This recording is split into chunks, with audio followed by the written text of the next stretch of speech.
계속해서 증시 인사이트에서는 지금 혼란의 채권 시장과 미국 연준의 피벗 가능성 이런 것을 종합적으로 점검을 해보겠습니다. DB금융투자의 문홍철 채권 파트장 모셨습니다. 어서 오십시오. 예, 안녕하십니까. 진작 모셨어야 됐는데 이렇게 이거. 채권 시장이 난리가 났는데. 네, 말입니다. 자, 20조 원의 채권 안정 펀드 예. 조성 발표 이후에 또 일정 규모 또 제2펀드까지 만든다 뭐 예. 이런 얘기들 많고 네. 어떻게 보면 업계가 자구 노력을 좀 하라 뭐 이런 뉘앙스로 비치는데요. 네. 어떻게 보셨나요? 이제 업계에서는 그러다 보니까 평가가 조금 이제 박하게 평가를 신관치 내리고 아니냐, 있습니다. 뭐. 예, 그래서 업계에서는 불만이 좀 많이 있고요. 이제 그 불만은 결국 정부의 대책이 일단 시간도 좀 늦는 것 같고 나와 있는 대책도 상대적으로 규모는 좀 언론상으로는 크게 예. 나온 것처럼 보이는데 사실 그게 이제 내용을 까보면 뭐 이제 지급 보증이나 혹은 이제 매입 한도에 대한 이제 확대 그리고 뭐 담보로 해줄 수 있는 요건에 대한 뭐 완화 뭐 이런 거라서 사실 이게 까보면 별게 없는 거네요. 이제 그 숫자는 큰데 막상 까보면 그렇게 막 지원책이 막 파격적이다 이렇게 얘기하기가 좀 어렵고 특히 이제 금융기관들이 그 펀드에 출자를 예. 해야 되는 형식으로 돼 있거든요. 그럼 이제 금융기관들이 출자하려면 돈이 있어야 되잖아요. 예. 그럼 금융기관에 돈이 없으니까 그럼 결국 채권을 또 팔게 돼 있습니다. 음. 이게 채권 시장을 안정시키려고 만들었는데 결국은 다시 출자를 위해서 금융기관들이 또 채권을 팔게 되는 이게 상당히 악순환이 오히려 만들어지는 현상들이 벌어지고 있죠. 그러면 지금 상황에서는 뭐 아랫돌 빼서 윗돌 개는 꼴밖에 더 되겠습니까? 그러다 보니까 이 채권 시장에서는 이거는 이제 정부에서는 아니다, 효과 있다 이렇게 얘기를 이제 하겠지만 이 채권 시장에서는 이제 상대적으로 조금 만족을 못 하고 이거 시장 불안이 이래가지고 안정이 되겠냐 이제 그런 불안감을 느끼고 있고요. 이게 이제 어떤 면에서는 이런 것 같아요.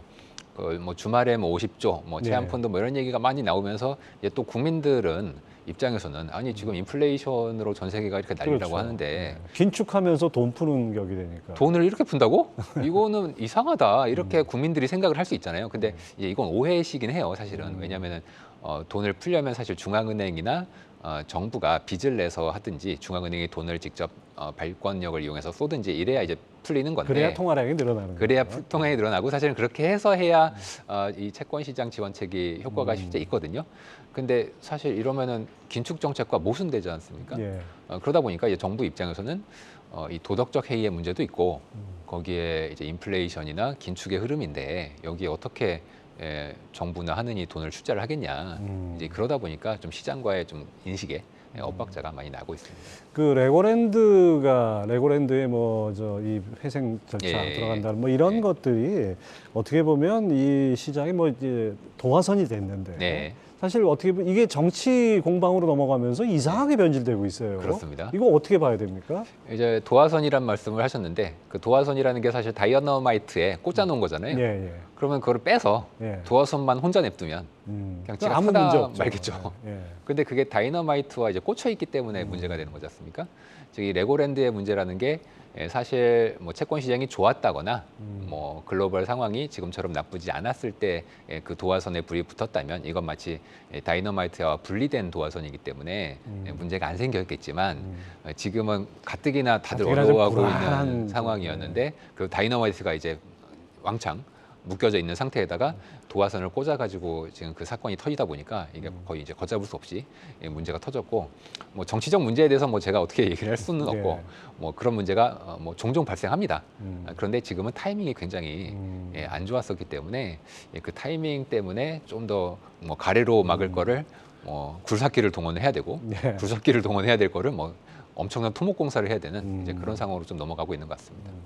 자, 또 금리하고 아주 밀접하게 연관된 게 환율인데요. 네. 요즘 글로벌 상황은 뭔가 좀 다르게 돌아가는 것 같습니다. 네. 일본 같은 경우에 적극적으로 시장을 개입한다든지 뭐 이런 모습을 보이는데 이런 변화 어떻게 해석해야 될까요? 사실 저희의 이제 원래 그 환율에 대한 전망은 뭐 저희는 이제 그 좀 소수 의견이긴 한데 뭐 연말 연초, 그러니까 올해 말 내년 초 정도에는 연준이 전환을 할 수밖에 없을 것이다. 이제 그렇게 보고 있었고 타이밍상 언제가 될까?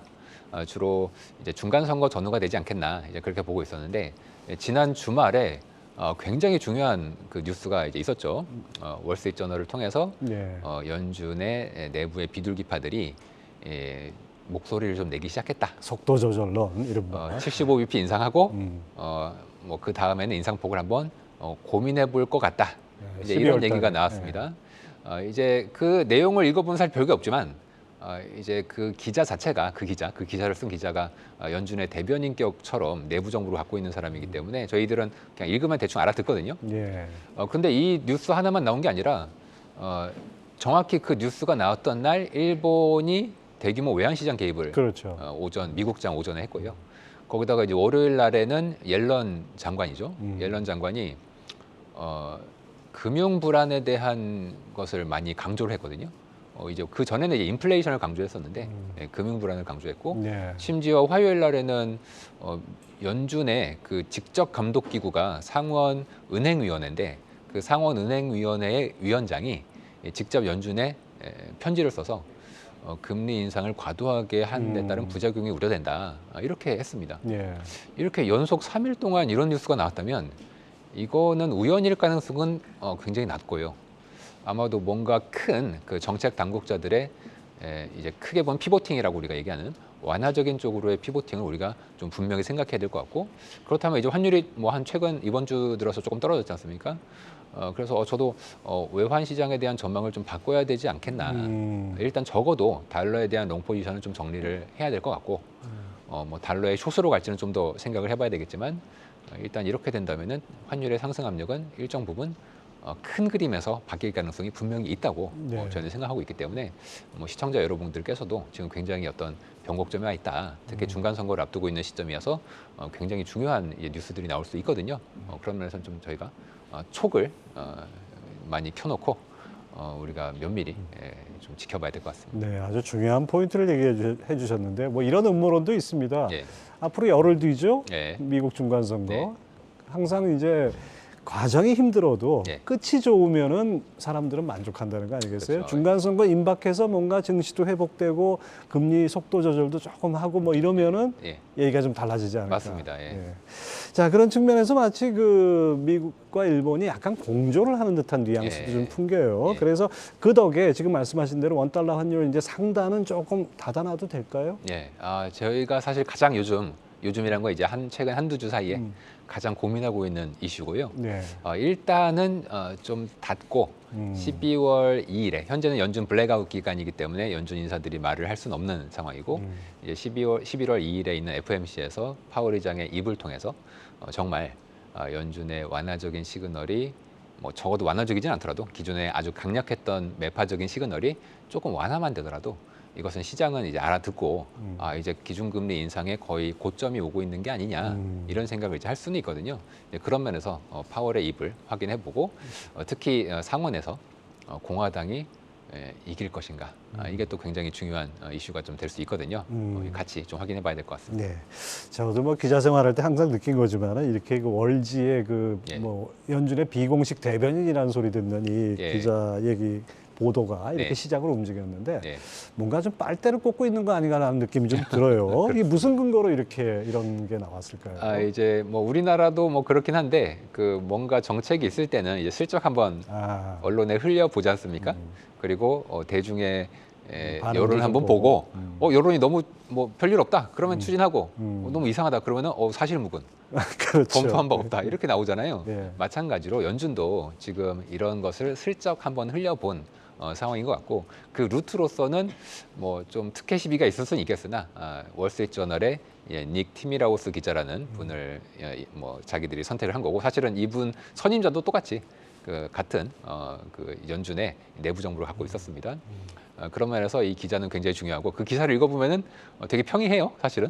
하지만 저희들은 오랜 기간 동안 그분들의 어투를 추적해 왔기 때문에 이 정도면은 상당한 연준 내에서의 최소 특히 이번에 비둘기적인 얘기를 많이 하신 분이 그 브레이너드 네. 부의장이신데 연준의 2인자이긴 한데 명목상으로 2인자고 실질적으로는 이분이 이제 민주당원이시기도 하고 실세죠, 실세. 거의 실세로 보고 있기 때문에 이 실세가 비둘기파라는 거는 굉장히 우리가 주의 깊게 봐야 될 내용이거든요. 그래서 점점 더 그 월스트리트저널 기사를 뭐 구독까지는 아니더라도 뭐 저희들이 있을 때마다 빨리 전해드리겠습니다. 사실 근데 이번 블랙아웃 직전까지만 해도 예. 연준 인사들이 주야장창 물가 안 떨어지면 금리 안 계속 올린다 올리겠다. 했는데 지금 물가 안정하면 거리가 멀지 않습니까? 맞습니다. 예. 이제 뭐 그동안 뱉은 말이 있는데 어떻게 예. 이거 확 바꿀 수 있을까요? 그래서 이제 상식적으로 지금 사실 미국의 헤드라인 물가는 이제 사실 6월에 고점을 치고 떨어지긴 했지만 조금씩 떨어지죠. 지금 이제 근원 물가, 그러니까 이 서비스와 그 임대료가 많이 포함된 이 근원 물가는 계속 올라가고 있는 추세거든요. 그러다 보니 이거 이렇게 물가가 높은데 연준이 피보팅이 어렵지 않겠냐 이제 네. 이런 생각들을 하시고 그게 상당히 논리적이고 상식에도 부합하나 저희가 역사적으로 연준이 금리를 인상하다가 다시 중단하거나 혹은 다시 인하로 돌아섰을 때 과연 근원 물가가 꼭지를 친 다음에 그랬냐? 그렇지 않습니다. 오히려 과거의 사례를 보면 근원 물가가 계속 올라가고 있는 추세 하에서도 연준이 피보팅을 했던 사례가 거의 대부분이었어요, 사실상. 그래서 저는 그게 그럼 그 연준이 왜 그랬냐? 그 연준이 그러고 싶어서 그런 건 아닙니다. 왜냐하면 경기 상황이 금리 인상을 하다 보니까 굉장히 안 좋아질 수밖에 없었고 그러다 보니까 여러 사람들이 또 압박을 했겠죠. 야 이대로 가면 경제 망한다. 그러다 보니까 연준이 어쩔 수 없이 불가피하게 이제 다시 완화적인 피봇을 할 수밖에 없었거든요. 저는 아마 이번에도 역사라는 게 비슷한 운율로 움직이기 때문에 비슷하게 좀 이번에도 흘러갈 것 같습니다. 뭐 지난 한 7, 8개월 동안 이렇게 빨리 금리를 올렸으면 그 네. 효과가 이제 나타나는 거 아니겠습니까? 그렇죠. 예, 시차가 그러니까 있죠. 이제는 좀 뭔가 변화 조짐이 네. 조금씩 보인다. 이런 네. 기대만은 아니라고 봐야겠네요. 이제 사람들이 7월에도 한번 속은 적이 있으셨지 않습니까? 예. 근데 저는 7월에는 여러 가지 이유로 그거는 파월이 실수를 한 거라고 생각하고 있고 다만 이제 최근에 나타나고 있는 특히 오늘도 이제 그 캐나다 중앙은행이 예. 금리를 예상보다 덜 올렸거든요. 아주 그 매파였던 데에서 맞습니다. 들어올렸으니까요. 게다가 10월 초에는 사실 호주 중앙은행도 원래는 50을 예상했다가 25만 올렸거든요. 그렇죠. 이 영연방 국가들의 기준금리 정책은 다른 나라, 특히 미국을 선도하는 면이 좀 있기 때문에 그 점을 좀 주의 깊게 보실 필요가 있겠습니다. 자, 그다음에 이제 금리 얘기를 좀 해보죠. 미국 3개월물 국채 금리가 10년물을 역전했다. 이것이 바로 경기 침체의 아주 강력한 신호다. 보통 이렇게 상식적으로 알고 있는데 네. 그렇게 봐도 됩니까? 정확하시고요. 저는 사실은 금리의 방향성보다 장단기 금리 차를 한 10배 정도 더 중요하게 개인적으로 예. 봅니다. 왜냐하면 금리의 방향성에는 사람들의 부정적인 혹은 긍정적인 심리가 너무 녹아 있는데 그 두 개의 금리 차를 빼면 이러한 심리가 좀 빠지거든요. 보통 채권 시장은 2년, 10년을 더 봐요. 2년, 10년 스프레드는 이미 올해 4월에 한번 역전됐다가 네. 다시 정상화됐다가 6월에 또 다시 이제 역전돼서 지금도 계속 역전돼 있는 그런 상태고 3개월, 10년이 이제 처음으로 역전이 됐고 네. 연준은 명시적으로 3개월, 10년을 아주 중요한 침체의 선행 지표로 봅니다. 그렇죠. 그래서 3개월, 10년이 역전되면 보통 침체가 과거 역사적으로 대략 6개월에서 한 1년 반 이내에 강한 침체가 오기 때문에 이번에는 금리 인상 속도를 보면은 조금 더 빠르게 오지 않겠는가 그런 생각을 저는 이제 하고 있고 그런 면에서 3개월, 10년의 역전은 굉장히 주의 깊게 보셔야 될 지표라고 봅니다. 자, 그다음에 채권 투자하시는 분들을 위해서 한번 좀 조언을 부탁드려야 될 것 같은데 사실 이번에 뭐 우리나라 이게 자금 경색 오기 직전까지도 예. 금리를 이렇게 빠르게 올리니까 사실 주가 빠진 거하고는 비교가 안 되게 채권값이 떨어졌다고 하던데 그렇죠. 자, 이렇게 자금 시장 불안까지 목도한 이 마당에 네. 채권 투자 전략은 어떻게 짜야 됩니까? 사실 저도 개인적으로 우리나라 국채와 미국채를 좀 ETF로 투자를 좀 하고 있습니다. 네. 그래서 저도 굉장히 손실이 굉장히 큰 예. 그런 상황인데 지금 뭐 그렇다고 해서 이걸 손절하거나 그럴 필요는 전혀 없을 것 같고요. 뭐 꾸준히 이제 쿠폰 금리가 떨어지기 때문에 그걸 가지고 새로이 재투자를 많이 하시는 게 좋을 것 같고 신규로 투자하실 분들은 이제 서서히 고려를 하셔야 될 시점이 점점 오고 있지 않겠나. 금리가 이제 꼭지를 쳤을 때 들어가야 가장 많은 수익을 보실 수 있지 그렇죠. 않습니까? 게다가 이 채권은 꼭지일 때 사면은 그 채권의 만기까지 계속 연간 그 금리를 먹을 수가 있기 때문에 이제 자본 차익도 얻을 수 있고 금리도 먹을 수 있고 이런 굉장히 좋은 이득의 대상이 됩니다. 그래서 기존에 갖고 계신 분들은 저는 계속 가지고 계시면 뭐 내년도에는 손실을 좀 만회하는 상황이 되지 않겠나 보고요. 지금 말씀드린 건 이제 국채 기준으로 말씀드리고 신규 매입하실 분들은 11월, 12월 중에 매입을 고려하시는 게 상당히 괜찮은 타이밍이 되지 않겠나 그렇게 네. 봅니다. 예. 자, 앞서 말씀해 주신 대로 연준 피벗 이야기가 슬슬 굳혀야 되니까 이제 시장이 뭐 링겔 한 방 맞은 것 같은 예. 그런 수액 주사 맞은 것 같은 회복 기미를 보이는데 또 예. 사실 좀 약간 엇갈리는 게 예. 이게 베어마켓 랠리냐 예. 아니면 뭔가 진짜 바닥을 다진 거냐 이 부분에는 좀 엇갈리는 것 같아요.